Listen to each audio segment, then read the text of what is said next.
Boa noite a todos. Meu nome é Bárbara. Eu vou apresentar para vocês uma palestra sobre o Setembro Amarelo. Pode colocar o slide. Bom, o tema é Tirando do Calendário e Trazendo para a Vida, porque eu sou uma vida que vivenciou essa experiência em relação ao suicídio. Eu não cheguei a ter a tentativa do suicídio, mas eu cheguei ao nível do pensamento suicida. Então, eu vou dividir com vocês aqui um pouco da minha história e dos meus aprendizados. Bom, então, quem eu sou? Pode voltar. Isso, obrigada. Eu sou formada em administração de empresas, agora estou iniciando a minha formação em psicologia. Eu trabalhei por 10 anos em multinacionais, na área de logística. E hoje a minha profissão é palestrante, profissional e escritora. Eu estou escrevendo um livro onde eu relato toda a minha história, desde o início dos sintomas e tudo o que aconteceu na minha família, que influenciou gravemente toda a minha família, a experiência da depressão. Isso. Pessoal, é preciso falar sobre depressão. Nós sabemos que é um tabu, nós sabemos que é um assunto que ninguém quer conversar, mas hoje os índices estão extremamente altos. Então, fico feliz que eu seja essa pessoa aqui que está tendo essa oportunidade de trazer essa informação para vocês. Então, vamos lá. O que é a depressão? Depressão é uma doença psiquiátrica crônica. A primeira informação que eu digo para vocês é que é uma doença, muito diferente do que a gente escuta, que é frescura ou que é fraqueza. Quimicamente falando, ocorre alteração de produção de neurotransmissores no cérebro. O que isso quer dizer? Existe uma doença acontecendo dentro do indivíduo, realmente uma disfunção cerebral. Só que nós não vemos, por isso que ninguém consegue, então, entender que é uma doença. Mas existe realmente algo acontecendo. Quais são os fatores que as pessoas podem desencadear uma depressão? Eu vou citar aqui para vocês o que foi comigo, mas esses são os exemplos que são colocados pelo OMS. Genética, eu tenho a questão genética. Estresse crônico foi a minha realidade, eu vou contar para vocês. Ansiedade crônica. Disfunção hormonal, a gente pode considerar aqui a questão de mulheres no pós-parto. Traumas psicológicos, a gente também pode considerar aqui perda de emprego, problema financeiro, perda de um ente querido. E o uso de medicamentos, nesse caso, existem alguns, são muito poucos, que eles têm como efeito colateral desenvolver a depressão. E pessoas com doenças graves, por exemplo, uma pessoa que está com câncer, o emocional dela vai sendo abalado, né? Então, existe a possibilidade também dela desenvolver a depressão. É muito importante vocês compreenderem que 97% dos casos de suicídio envolvem transtornos mentais. De novo, existe aqui a quebra dessa informação de que é fraqueza ou frescura, né? E aí, quais são os transtornos mentais? A depressão, que foi o meu caso, transtorno bipolar e abuso de substâncias como álcool e drogas. Eu vou trazer para vocês alguns dados estatísticos que vêm auxiliar a compreender o que eu disse no início, da relevância de falar sobre esse tema. A depressão ela já é a principal causa de incapacidade em todo o mundo. E quando eu digo incapacidade, não é só profissional. Eu cheguei a ficar de cama, porque eu cheguei no nível grave. Então, a minha vida toda, não só profissional, foi abalada. A OMS aponta que a depressão deve se tornar a doença mais comum do mundo nos próximos 20 anos, afetando mais pessoas do que qualquer outro problema de saúde, incluindo câncer e doenças cardíacas. Nós sabemos muito sobre câncer e doenças cardíacas e sobre depressão. A depressão é um transtorno comum em todo o mundo. Estima-se que mais de 300 milhões de pessoas sofram com ele. Cerca de 800 mil pessoas morrem por suicídio a cada ano, sendo essa a segunda principal causa de morte entre pessoas com idade entre 15 e 29 anos. Vejam que a idade, até crianças, acabam passando por essa experiência, infelizmente. E uma informação muito relevante, obrigada, que faz toda a diferença na minha presença aqui, é que 90% dos suicídios podem ser evitados.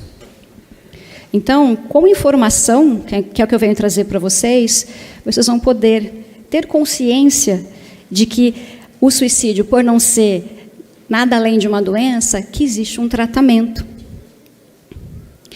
As mulheres são mais afetadas pela depressão do que os homens. Pode passar, por favor.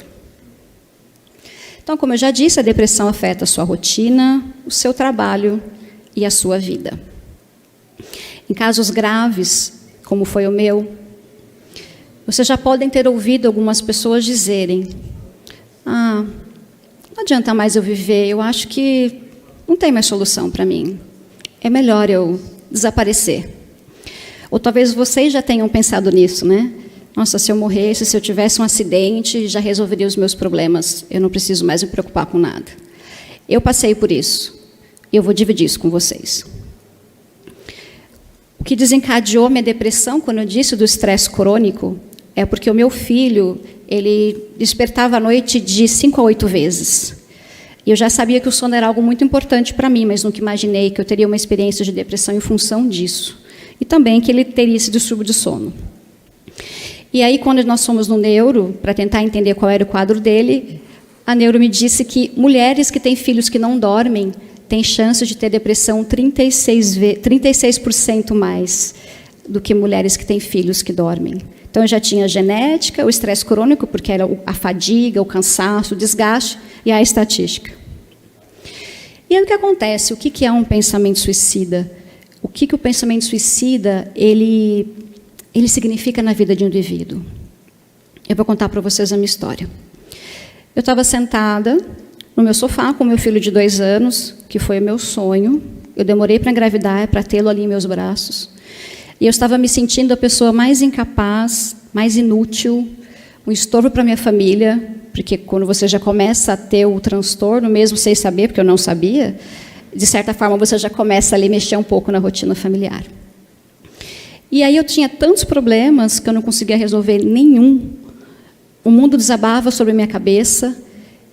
E, para mim, a minha experiência chegou num nível tão grave que eu vivenciei o autoabandono e o autodesprezo.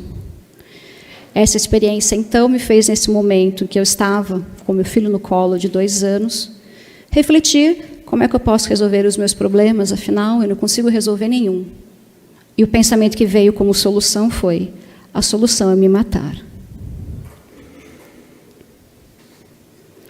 Próximo slide, por favor. E como eu disse para vocês, eu busquei ajuda. Então, eu não cheguei naquela circunstância onde a pessoa compra a ideia do suicídio, faz a estratégia, ou seja, desenha como é que ela vai... Gente, isso é um absurdo. Imaginar que tem alguém pensando numa estratégia em como cometer suicídio. Mas é exatamente isso que acontece. E aí, então, a próxima etapa é a pessoa realmente fazer o ato, né? Então, por eu ter buscado ajuda, o tratamento já eliminou o pensamento suicida. Por isso que eu venho trazer para vocês que 90% dos suicídios podem ser evitados. A questão é que muitas pessoas não falam sobre isso. As pessoas que estão com pensamentos suicidas, algumas soltam essas frases, que eu dei para vocês aqui como exemplo, e aí, ao invés da gente entender que é um grito de socorro, a gente entende que a pessoa quer chamar a atenção. Se vocês ouvirem frases desses estilos que eu trouxe para vocês, naquela parte, talvez vocês já viram alguém que disse, não adianta mais, essa pessoa está pedindo ajuda. Obrigada. E aí a recomendação, então, é que ela procure um auxílio, e eu vou explicar para vocês. A segunda coisa que aconteceu comigo, e para mim foi extraordinário, é que durante a terapia, eu consegui, através do processo de autoconhecimento, me reconhecer como um ser imperfeito. Nós sabemos na teoria o que é um ser imperfeito, né? Todos nós sabemos que todos somos imperfeitos. Mas lá dentro, no fundo da alma, quando a gente falha, a gente se cobra, a gente fica insatisfeito com a gente se sente insuficiente. E ali eu aprendi que eu comecei a me amar como eu sou, com meus defeitos e qualidades. Então, ao invés de me criticar, me cobrar e me colocar em situações de, vamos dizer assim, uma guerra interna, eu comecei a ter paz interior. Eu digo que se você é o seu melhor amigo, você vive isso. E aí, então, também, durante o processo do tratamento, a profissional me recomendou, né, buscar realizar os meus projetos de vida. Afinal, eu estava vivendo a maternidade, aquilo também estava tirando, me desconectando de mim mesma. E aí, então, foi quando eu comecei, através de sugestões da psicóloga, a reconhecer os meus sonhos. E eu estou realizando ele aqui com vocês, além de estar escrevendo o meu livro. Pode passar. Então, essa questão que eu vou explicar para vocês, qual é o tratamento. Pode passar. O tratamento ele é realizado pelo psiquiatra e pelo psicólogo. O psiquiatra, e eu tinha muito preconceito, e eu só fui compreender quando eu vivenciei, ele me deu uma medicação para uma doença. Então, hoje eu entendo tudo isso, por isso que eu posso trazer para vocês. Mas aquela circunstância, eu querendo ou não, ou eu tomava o remédio, ou ia dar sequência aos pensamentos suicidas e às demais coisas que eu trouxe para vocês. E aí depois eu descobri, então, que a medicação, ela não vicia, existem alguns que viciam, mas não são os antidepressivos. A psiquiatra, eu lembro que ela mostrou essa pasta que vicia e essa pasta que não vicia. Eu vou te dar dessa pasta. Eu lembro claramente disso, porque é uma grande preocupação que todos nós temos. E aí, quando você vai ao psicólogo, ele vai trabalhar a causa. Qual é a causa que te trouxe depressão? E então, a partir do momento que você se fortalece, fica difícil você ter uma recaída. Pode passar. E aí eu gostaria de trazer para vocês algumas informações sobre os sintomas. Todos nós tratamos o assunto falando sobre a tristeza. A tristeza realmente ela é o principal sintoma. Mas todos nós sentimos tristeza, isso faz parte da nossa vida como ser humano. E o que diferencia, então, tristeza de depressão? A tristeza, a partir de 4 semanas, já pode ser justificada como depressão. Mas como isso também é muito duvidoso, a gente não consegue se reconhecer nesse quadro para poder procurar ajuda, a gente também precisa avaliar outros sinais, ou seja, outros sintomas que a doença também apresenta. Eu queria trazer um ponto para vocês, que tem a ver também com preconceito. E a gente fala preconceito, mas eu diria que é mais falta de informação, que acho que se as pessoas soubessem, não fariam isso. Sabe quando a gente diz que a pessoa está com depressão porque ela não tem força de vontade? Eu vou trazer para vocês uma frase falada pelo Neuri Botega, é um psiquiatra brasileiro muito famoso, especialista em suicídio. A busca pela superação, em alguns momentos, parecerá tão impossível quanto ir à lua a pé. Eu queria que vocês ficassem com o ressoar dessa frase no coração de vocês, que vocês pudessem trazer essa informação para outras pessoas, porque a primeira coisa que qualquer pessoa fala é: quem está num estágio grave como eu estive, sai da cama, vai fazer alguma coisa. Sendo que a pessoa acha que ela está com preguiça, ou que ela não está afim, ou que ela está sem força de vontade. Então, o que vai solucionar isso realmente é o tratamento. Se é uma depressão mais leve, aí provavelmente não será necessário a medicação, mas tudo isso é prescrito pelo médico, ele que vai avaliar o quadro. A minha função aqui é trazer as informações para que, caso vocês se identifiquem ou conheçam pessoas que estejam nessa situação, possam, então, procurar ajuda. Porque só 10% das pessoas procuram ajuda. Então, e as outras 90%? Elas ficam mais perdidas aí no preconceito, no medo de poder se abrir ou conversar com alguém sobre isso. Afinal, você dizer que você quer desistir da sua vida é uma autopercepção de fracasso. Por que você vai querer dividir isso com outras pessoas? Então, aqui, por isso que o Setembro Amarelo sempre diz: fale, falar é a melhor solução, peça ajuda, procure ajuda. Porque se essa pessoa fala, e fala com alguém que tem conhecimento, informação, agora como todos vocês já sabem que é só direcioná-la para um tratamento. Pode passar. Isso aqui é mais difícil, vou precisar da minha colinha. E agora eu vou trazer para vocês quais são os sintomas da depressão. Não necessariamente a pessoa precisa ter todos, tá? A tristeza prolongada é já um grande sinal, mas, como eu disse, para que fique mais fácil a gente poder avaliar se estamos ou não, se quem a gente conhece pode estar ou não, aqui eu vou ler para vocês as demais e vou citar quais foram as que eu tive. Irritabilidade, ansiedade e angústia. A angústia chega, no meu caso, chegou num nível de ter dor no peito, e eu reconheci que outras pessoas também têm. Então, é aquela hora que aquela tristeza está tão profunda que ela se torna até física. Desânimo, cansaço fácil. necessidade de maior esforço para fazer as coisas. Cansaço, para mim, foi um primeiro sintoma. Eu acho que até antes da tristeza. Mas isso é no meu caso, tá? Necessidade de maior esforço para fazer as coisas. Dar banho no meu bebê, para mim, era um tremendo esforço. E quando eu dividi isso com minhas amigas, elas achavam um absurdo. Como assim? Você queria ter filho e parece que é um sacrifício dar banho no bebê? E mal sabia eu que eu já estava desenvolvendo uma doença. Diminuição ou incapacidade de sentir alegria e prazer. Esse ponto aqui, ele é muito relevante. Eu acredito, aí a minha opinião, que é um dos sintomas que mais vão trazer uma percepção de que a pessoa está realmente precisando de ajuda. Imagina, se todas as coisas que vocês gostam de fazer, que dão alegria e dão prazer, não dão mais, e você então não quer levantar da cama para fazer nada disso, o que aconteceu? Você está doente. Né? E aqui, muitas vezes, que foi o que aconteceu comigo, eu perdi o sentido da vida. Para mim, não fazia mais sentido viver. Ou seja, desse tópico que eu estou trazendo para vocês, ele foi avançando ao ponto de perder o sentido da vida. Desinteresse, falta de motivação e apatia, sentimentos de medo, insegurança, desesperança, desespero e desamparo. Como citei para vocês, eu tive autoabandono e autodesprezo. Pessimismo, ideias frequentes e desproporcionais de culpa, baixa autoestima. Eu tive todos esses sintomas. Sensação de inutilidade, ruína e fracasso, citei já para vocês. Interpretação distorcida e negativa da realidade.